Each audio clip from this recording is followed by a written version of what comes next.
21 साल का युवक गरबा खेलता है और अचानक से गिरकर बेहोश हो जाता है और थोड़ी देर बाद पता चलता है कि वह उसकी मौत हो चुकी है। अब आप सोच रहे होंगे कि अचानक से गरबा खेलते हुए युवक की मौत कैसे हो सकती है।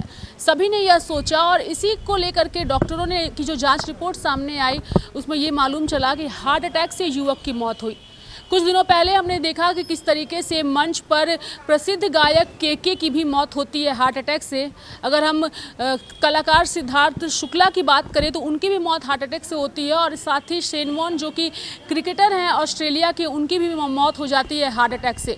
कई ऐसे मामले जो हैं वो हार्ट अटैक से जुड़े हुए लगातार देश में सामने आ रहे हैं और लोग इसको लेकर सवाल भी कर रहे हैं कि आखिर क्या वजह है कि हार्ट अटैक से लोगों की मौत हो रही है। और यही जानने के लिए आज हम इस वक्त अस्पताल में आए हुए हैं कि ये जो अस्पताल है ये रांची के लालपुर में मौजूद है। आपको बता दें कि केसी रॉय मेमोरियल हॉस्पिटल में इस वक्त हमारी टीम जो है वो आई हुई है और यहाँ पे हम हार्ट स्पेशलिस्ट डॉक्टर से जानेंगे कि आखिर हार्ट अटैक क्यों होता है और इससे बचने के लिए लोगों को क्या करना चाहिए। तो चलिए फिर सीधे डॉक्टर से जुड़ते हैं और उन्हीं से बातचीत करते हैं। तो हमारे साथ इस वक्त मौजूद हैं डॉक्टर अनुपम जो कि हार्ट स्पेशलिस्ट हैं। इनसे हम जानने की कोशिश करेंगे कि आखिर हार्ट अटैक जो है वो होते क्यों हैं। सर, सबसे पहले तो आपसे यही जानना चाहेंगे कि हार्ट अटैक कब होता है और किन चीज़ों का पालन करके हम इससे बच सकते हैं। नमस्कार। एक्चुअली हार्ट अटैक एक स्पेसिफिक कारण से नहीं होता है। जैसे मान लीजिए मलेरिया हो रहा है तो एक कीड़े से हो रहा हो, ऐसा नहीं। हार्ट अटैक के लिए हम लोग रिस्क फैक्टर की बात करते हैं और मैं मल्टीपल जगहों पे बात कर चुका हूँ कि भाई हार्ट अटैक के जो रिस्क फैक्टर हैं वो बेसिकली दो तरह के हैं। एक रिस्क फैक्टर ऐसे हैं जिनको कि बदला जा सकता है, मॉडिफाई किया जा सकता है। कुछ ऐसे रिस्क फैक्टर हैं जिनको कि हम मॉडिफाई नहीं कर सकते हैं। जैसे नॉन मॉडिफाइबल रिस्क फैक्टर में बात करें, उम्र। सबको जानता है बढ़ती उम्र से हार्ट की बीमारियाँ ज़्यादा होती हैं। आजकल आप देख रहे हैं कि यंग एज में एमआई हो रहा है जिसकी हम बात करेंगे। तो उम्र एक ऐसा रिस्क फैक्टर है जिसको कि हम बदल नहीं सकते हैं।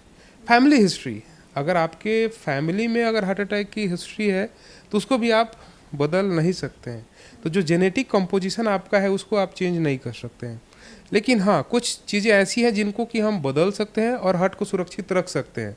तो मेन फोकस आज हमारा उन चीज़ों पे रहेगा जिसमें सबसे इम्पोर्टेंट है। अभी अगर आप देखें तो हार्ट की बातें इसलिए ज़्यादा हो रही है कि बहुत सारे यंग और सेलिब्रिटीज़ का हार्ट से डेथ हुआ है या इफ़ेक्ट हुए हैं। तो यंग लोगों में हार्ट अटैक बढ़ने का अभी सबसे कॉमन क्या क्या कारण है जिस पे हम लोग बात करेंगे और उनसे कैसे बच सकते हैं।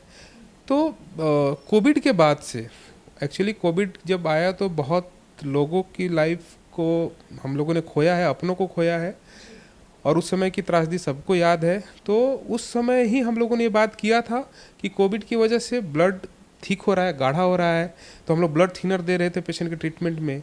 उसके बाद ये देखा गया कि कोविड की वजह से जो बॉडी में इन्फ्लामेशन हुआ उसका लेट इफेक्ट में हम लोग देख रहे हैं कि बहुत सारे कार्डियोवास्कुलर इंसिडेंट्स या एपिसोड्स हो रहे हैं। अच्छा सर, अगर हम बात करेंगे जैसे कहा जाता है फिटनेस पे लोग ध्यान देते हैं, वैसे लोग स्वस्थ रहते हैं, उन्हें ऐसी बीमारियां नहीं होती। लेकिन जो केसेस और जो जांच रिपोर्ट सामने आ रहे हैं उसमें ज़्यादातर लोग ऐसे हार्ट के शिकार हो रहे हैं जो कि फ़िटनेस पे काफ़ी ध्यान देते हैं। अगर हम बॉलीवुड में ही देख लें, कहा जाता है कि डांस करना वो भी हेल्थ के लिए अच्छा होता है, सिंगिंग करना हेल्थ के लिए अच्छा होता है। लेकिन जो मामले अभी सामने आ रहे हैं, ज़्यादातर डांस के दौरान लोग हार्ट अटैक के शिकार हुए हैं या तो फिर सिंगिंग करने के दौरान।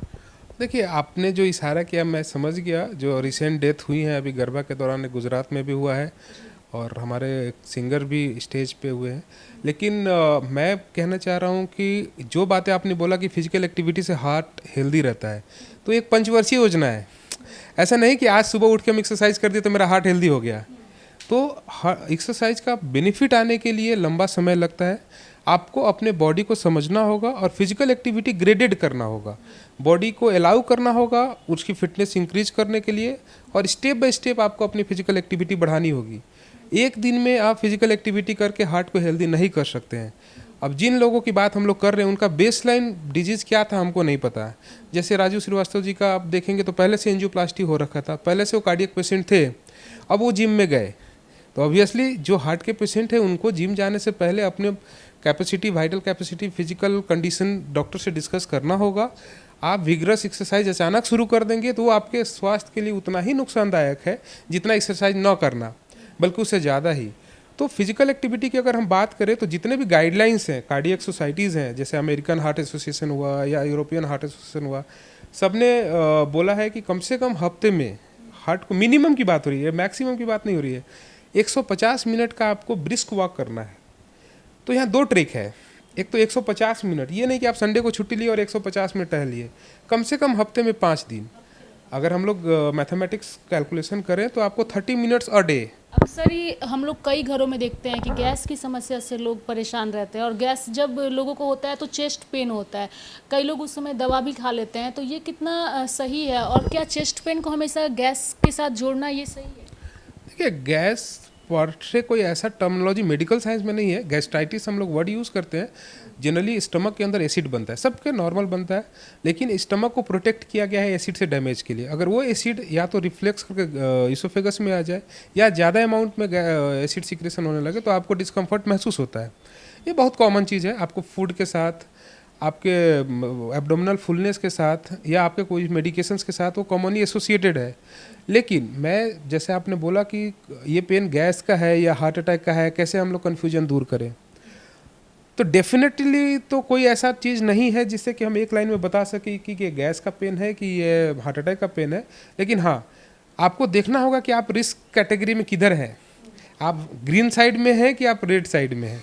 जैसे पहले से ब्लड प्रेशर है, शुगर है, और पहले से अगर आपको हार्ट की प्रॉब्लम है, या पहले से आपको कोई ऐसी मेडिकल कंडीशन है जिसमें हार्ट की कंडीशन की प्रॉब्लम हो सकती है, या फैमिली हिस्ट्री स्ट्रांग हो, एज आपका रेड जोन में हो, ग्रे जोन में हो, तो ऐसे कंडीशन में अगर कोई सडन ऑनसेट डिस्कम्फर्ट हो रहा है, और वो डिस्कम्फर्ट खासकर डाइफोरेसिस मतलब एक्सेसिव स्वेटिंग के साथ है, ब्लड प्रेशर या पल्स के फ्लक्चुएशन के साथ है, आपको डिजीनेस अनइजीनेस हो रहा है, तो ऐसे कंडीशन में मैं कहूँगा कि आप उसको गैस के रूप में इग्नोर ना करें, और जरूर एक बार अपना ईसीजी तो एटलीस्ट करा लें।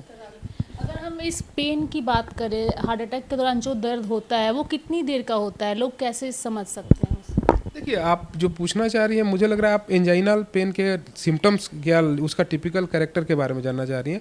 देखिए, मैं कहता हूं कि कुछ चीज़ें हैं जो ये बताती हैं कि ये पेन हार्ट का है, लेकिन मैंने बोला जैसे डेफिनेटिव नहीं हो सकता है। बट याद रखिए, अगर पेन आपका मतलब हैवीनेस है, मतलब शार्प नहीं है, चुभन जैसा अगर पेन हो रहा हो, एक जगह लोकलाइज हो, उंगली से बता पा रहे हो, सांस लेने में हो रहा है, करवट बदलने में हो रहा है, तो कफ के साथ हो रहा है, तो ये पेन कार्डियक होने के चांस बहुत कम है, ये नॉन कार्डियक पेन है। लेकिन अगर पेन डिफ्यूज हो, पूरे छाती में हो रहा हो, भारीपन जैसा महसूस हो रहा हो, बाजुओं में जा रहा हो, जबड़े में जा रहा हो, तो ये पेन, और साथ में पसीना आ रहा हो, तो ये पेन डेफिनेटली कार्डियक है। मतलब अगर पसीना आ रहा है दर्द के साथ, तो ये फिर हार्ट अटैक की तरफ इशारा करता है? बिल्कुल। अगर चेस्ट में, मैंने जैसे बताया कि नेचर ऑफ चेस्ट पेन जो है वो इम्पोर्टेंट है। एंजाइनल, जिसको टिपिकल एंजाइना बोलते हैं, उसके लिए कुछ खास सिम्टम्स हैं, जैसे डिफ्यूज इन नेचर, मतलब पूरा चारों तरफ होगा।